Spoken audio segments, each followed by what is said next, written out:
Bonjour à toutes et à tous et bienvenue dans Actuel, consacré cette semaine au recul et aux avancées du droit à l'avortement. D'après l'ONU, aujourd'hui à travers le monde, chaque minute, 40 femmes subissent un avortement clandestin et 9 d'entre elles perdront la vie au cours de cette intervention. La plupart vivent dans des pays du Sud, comme au Brésil, où l'IVG n'est autorisée que dans de rares cas comme le viol. L'épidémie Zika relance le débat, nous verrons comment avec notre correspondant à Rio. En France, alors que le gouvernement a renforcé le droit à l'avortement, les anti-IVG ont lancé plusieurs offensives, y compris dans les écoles et sur Internet. Et tout au long de cette émission, nous serons avec Christine Mauger, membre du Bureau national du planning familial, responsable des questions internationales. Et pour commencer, direction le Brésil, où l'avortement est un crime, mais l'épidémie de Zika relance le débat puisque ce virus peut causer des microcéphalies du fœtus, c'est-à-dire une diminution de la taille du crâne. Nicolas Rançon. 1 million, c'est le nombre d'avortements clandestins réalisés chaque année au Brésil. En cette journée des droits des femmes, légaliser l'avortement est donc le thème de la mobilisation féministe. En vérité, au Brésil, l'avortement est légalisé. Il est légalisé pour ceux qui ont de l'argent, pour ceux qui peuvent payer entre 1 000 et 4 000 euros pour un avortement dans une clinique avec un médecin de confiance. Les femmes plus modestes font cela avec les pires méthodes, elles meurent dans les files d'hôpitaux. Elles n'ont pas le droit de pratiquer une IVG. En colère, ces femmes craignent même un retour en arrière. L'avortement n'est légal que dans de très rares cas. Et même ces acquis sont menacés, notamment par les politiques et les assemblées très conservatrices, qui souhaitent au contraire durcir les lois et l'interdire complètement. La voix de la rue contre celle des églises. Le pays est la première nation catholique au monde. Pour le père Dom Antonio Augusto, pas de doute, le peuple brésilien sera toujours contre l'avortement, et quelles que soient les raisons. Les politiques disent qu'ils doivent entendre la base, le peuple. Et 80% du peuple brésilien est contre l'avortement.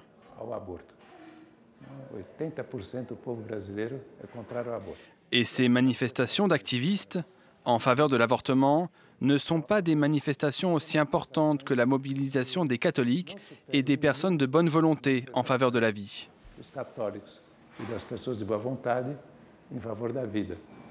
Jacqueline Pitangui lutte pour le droit des femmes. Pour cette activiste, l'épidémie de Zika est une fenêtre qui s'ouvre pour relancer le débat dans la société brésilienne. Aujourd'hui, nous voyons des éditorialistes de journaux qui d'habitude écrivent sur l'économie, sur la politique, qui ne s'étaient jamais préoccupés de ces questions et qui prennent position. Même certains grands journaux se sont manifestés en faveur de l'IVG, en demandant à ce que ce débat prenne plus de place. Donc je pense que la société commence à se réveiller, mais il reste encore un travail gigantesque à faire. Et la mobilisation dépasse les frontières brésiliennes. L'ONG hollandaise Women on Web envoie par courrier des pilules pour avorter. Une de ses membres a accepté de répondre à nos questions depuis l'étranger. Avec l'épidémie de Zika, les appels au secours en provenance du Brésil ont explosé. Nous recevons tous ces messages de femmes qui sont désespérées, qui ne savent pas à qui se fier parce que le gouvernement brésilien souhaite criminaliser l'acte toujours davantage. Le nouveau souffle de mobilisation féministe saura-t-il faire évoluer la loi et convaincre les Brésiliens? Selon un récent sondage, 58% d'entre eux sont encore contre l'avortement, même si la femme enceinte a contracté le virus Zika. Comme au Brésil, aujourd'hui, 40% des femmes vivent dans un pays où l'avortement est interdit. Christine Mauger, bonjour. Bonjour. Merci beaucoup d'être avec nous. Vous êtes membre national du planning familial, une organisation qui a été créée il y a 60 ans en France pour promouvoir la régulation des naissances. Vous êtes en charge des dossiers internationaux, vous allez souvent en Afrique. Comment expliquer que dans la plupart des pays du Sud, l'avortement est interdit ? Alors d'abord, je différencierais ce qui est l'Amérique latine de l'Afrique, par exemple.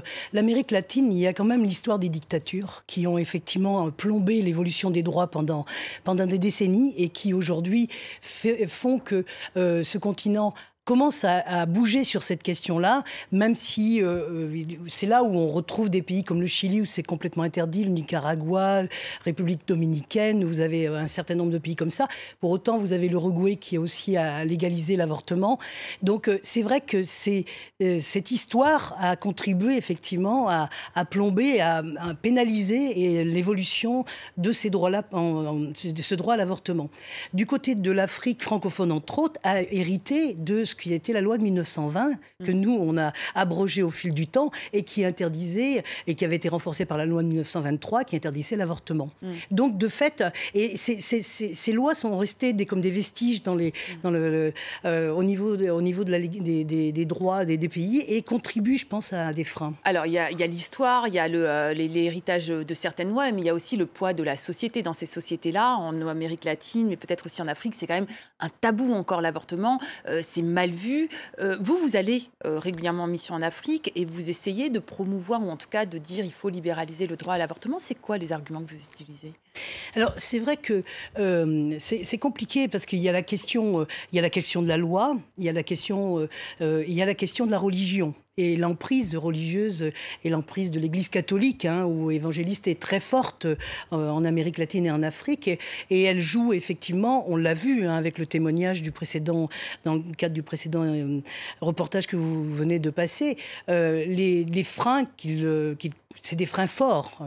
Ils refusent complètement, effectivement, que les femmes puissent décider de planifier le nombre de naissances, de pouvoir avoir accès à un avortement sécurisé. Parce que derrière, il ne faut quand même pas oublier que ce qui se construit derrière, c'est la mort programmée pour un certain nombre de femmes. Voilà, Alors, on dit qu'en Afrique, 6 millions d'avortements ont lieu chaque année. 3% seulement sont sûrs pour les femmes et mènent effectivement à des avortements clandestins, avec une différence entre ceux qui peuvent se payer des avortements dans des cliniques privées. On le voyait d'ailleurs au Brésil. Alors, on vient de parler des pays du Sud, mais dans les pays du Nord aussi, alors que l'avortement, même s'il est largement acquis, on voit régulièrement qu'il est mis en cause par certaines associations, y compris en France. Regardez ce reportage.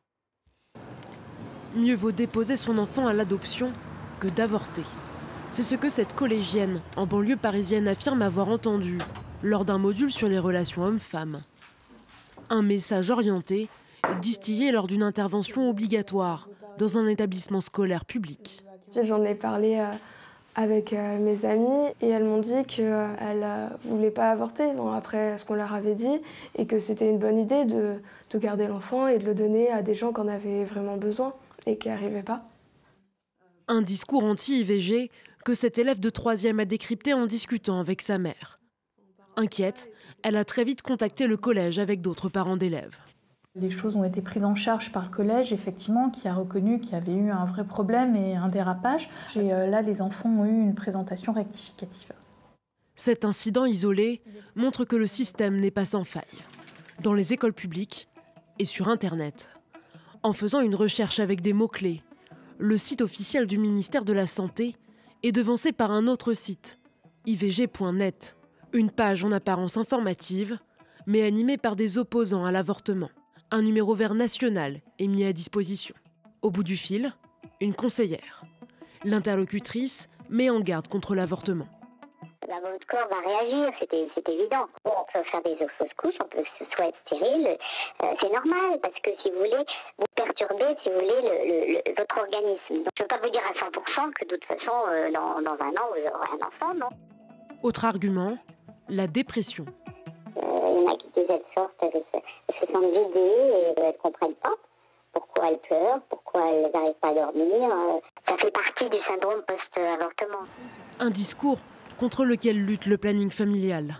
L'association fête cette année ses 60 ans. 500 000 personnes bénéficient de ces services chaque année. Bonjour. Vous voulez interrompre la grossesse, c'est ça ?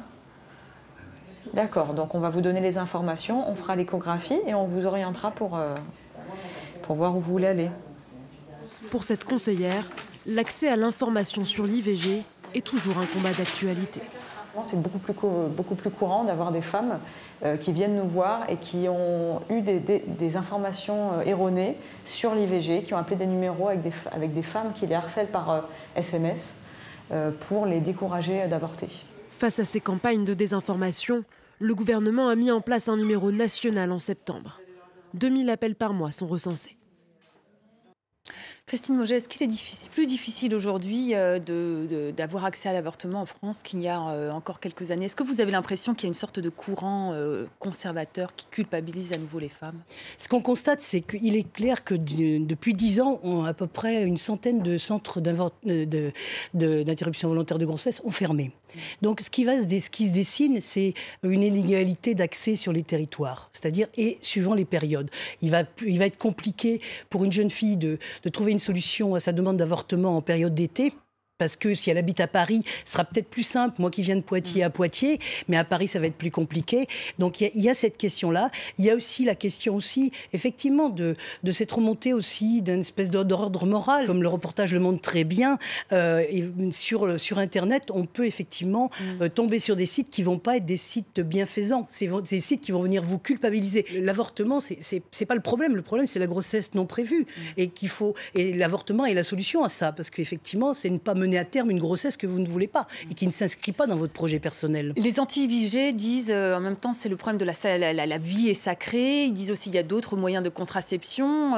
Est-ce que tout ça finalement, est-ce que l'enjeu c'est pas la sexualité des femmes qui est derrière tout ce débat? Ce qui est sûr, c'est que, je sais pas, c'est Françoise Héritier qui dit bonjour, il y a un contrôle des femmes autour de justement la capacité des femmes, cette capacité qu'ont les femmes de pouvoir se reproduire à l'identique et d'enfanter. Donc effectivement, les sociétés ont mis en place énormément de contrôles et la religion est un levier fort, enfin, elle s'en occupe énormément. Merci beaucoup Christine Mauget, ce sera le mot de la fin. Merci à toutes et à tous de nous avoir suivis. C'est la fin de cette émission. Vous pouvez continuer à nous suivre sur les réseaux sociaux. À très vite sur La Toile.